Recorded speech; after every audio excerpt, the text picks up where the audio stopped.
Welcome back, Heroes Next Door. We are doing another episode of Station Cribs. We are in Montgomery County at Goodwill Fire Company, and there's a lot to see here. A lot of history, a lot of cool stuff, so let's get started.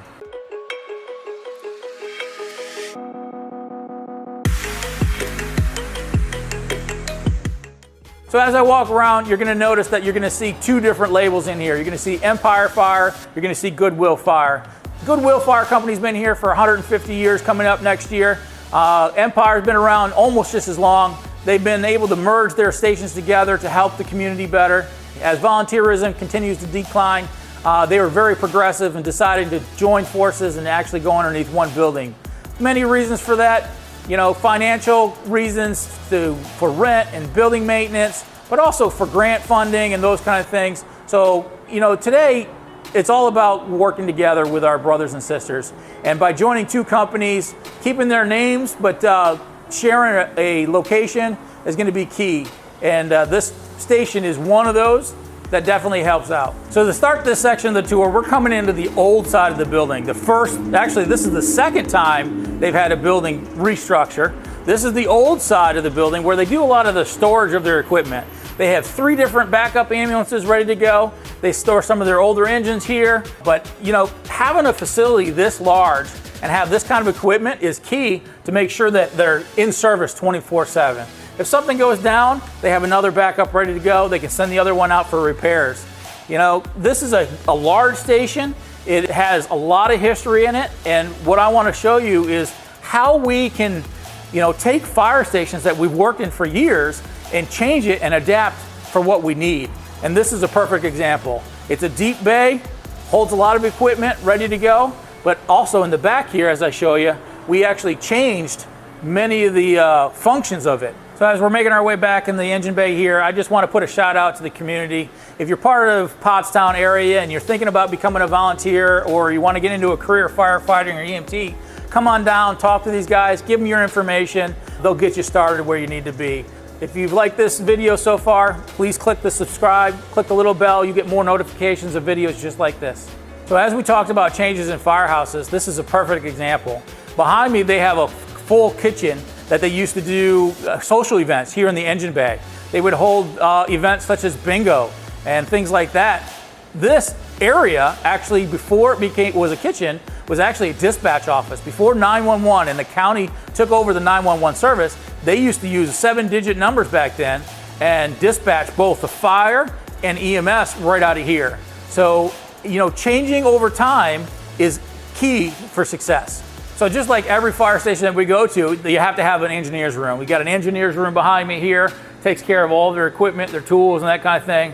But we also have a room back here that the fire guys stay here. They have a paid 24/7 firefighter. So they do 24 hours on, 48 hours off, and they need a place to stay. And this is where we're going. So working 24-hour shifts, fire guys, they're busy a lot of times, but there are times where they need to rest.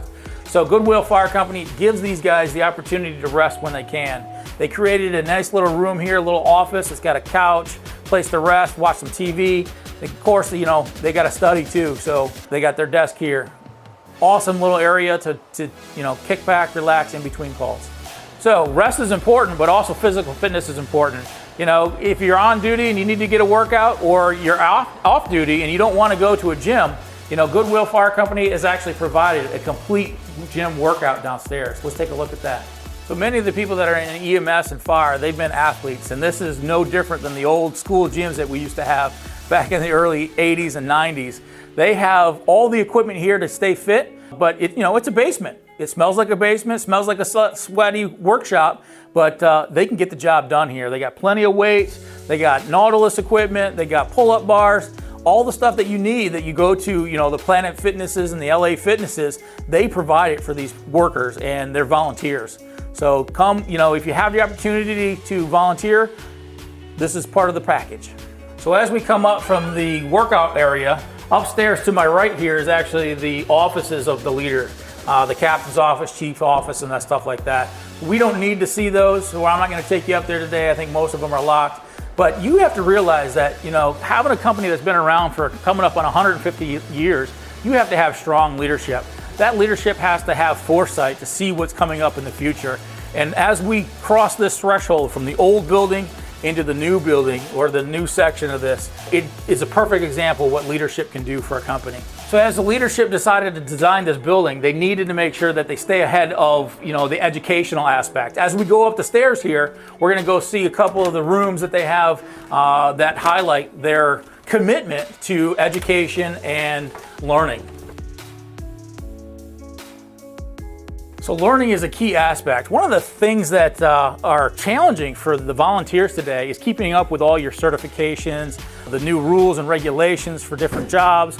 Goodwill Fire Company and Empire have designed a room to really work on that, to give them the opportunity to do their own classes, whether that's CPR, ACLS, PALS, whatever you need, or fire, hazmat.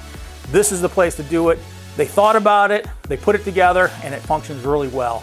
So as we come back downstairs to the engine bay, I noticed over to my right side here is their supply room.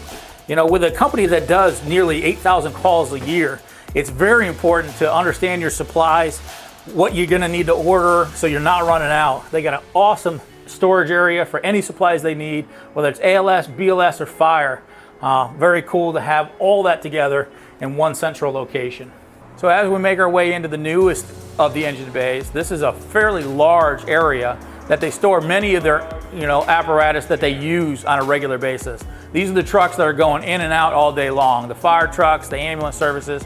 Remember, they're doing close to 8,000 calls EMS. They're doing over 1,000 or near 1,000 fire calls. So having a good area to work in and able to get the trucks in and out easily, that's what this is designed for. So the unique thing about Pottstown and Empire is they are a full rescue company. They have the special operations truck here, which does high angle rescue. They do building collapse. They do trench rescue out of this.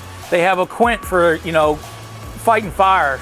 They have a full rescue to do any kind of vehicle rescues, those kind of things. So working together is very important for this company to survive, and storing it all in the right unit.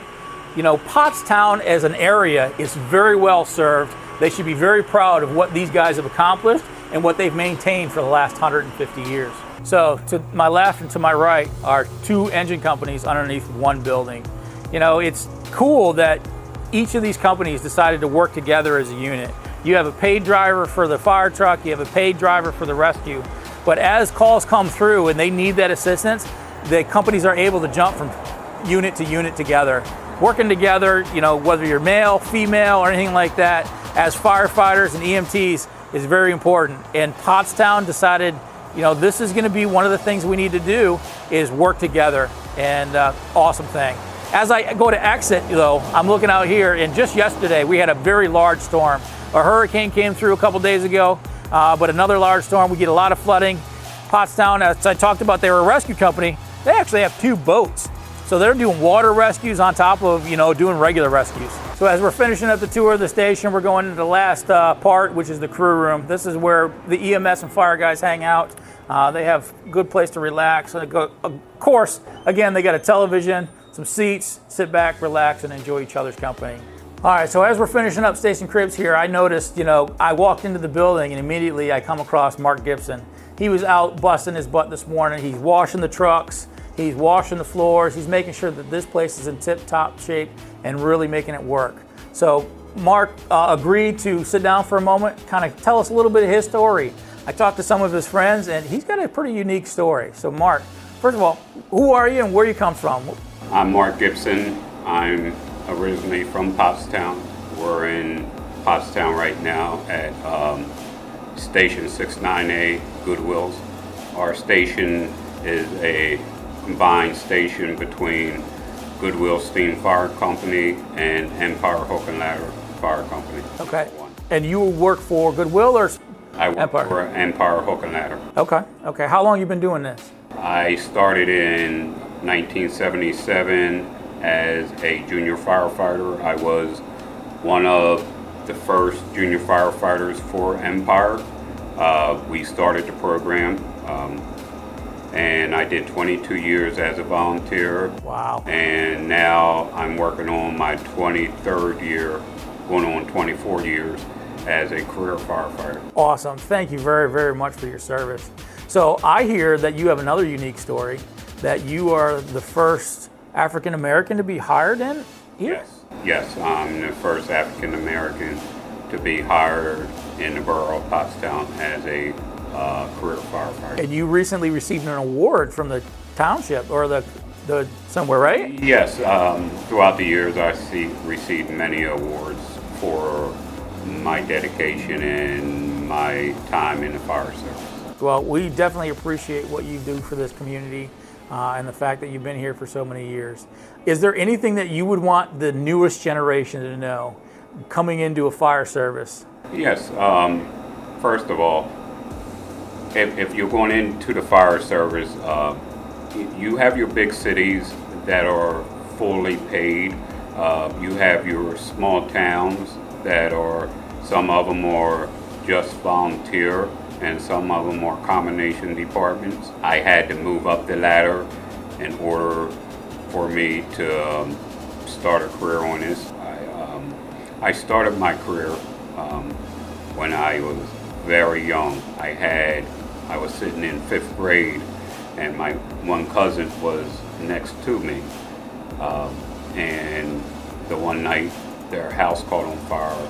Wow. Her and her brother and sister died in the fire. I'm sorry for that. And that's what, for me, made me wanted to become a firefighter. Okay. Are you first generation? Yes. Okay. Do you have children? One. They going into it at all? No, my son. All right. All right. Well, once again, I thank you for, inviting us in, letting us see the house that you live in, pretty regularly. You do a 24-hour shift, 48-hour off, right? So, inviting us in, showing the public and our viewers exactly what these stations are about is key for, the success and the future. This place has been in business for, 150 plus on years coming up, and without people like yourselves, we wouldn't be here. So I thank you very much. Thank you. Thank you for coming. Yep. It's a great field to get into if you really want to get into it. So that's kind of the end of Station Cribs for this tour. Once again, subscribe, take a look at the bottom, click that button. If you like the video, take a look at the next one too. But look forward to more Station Cribs.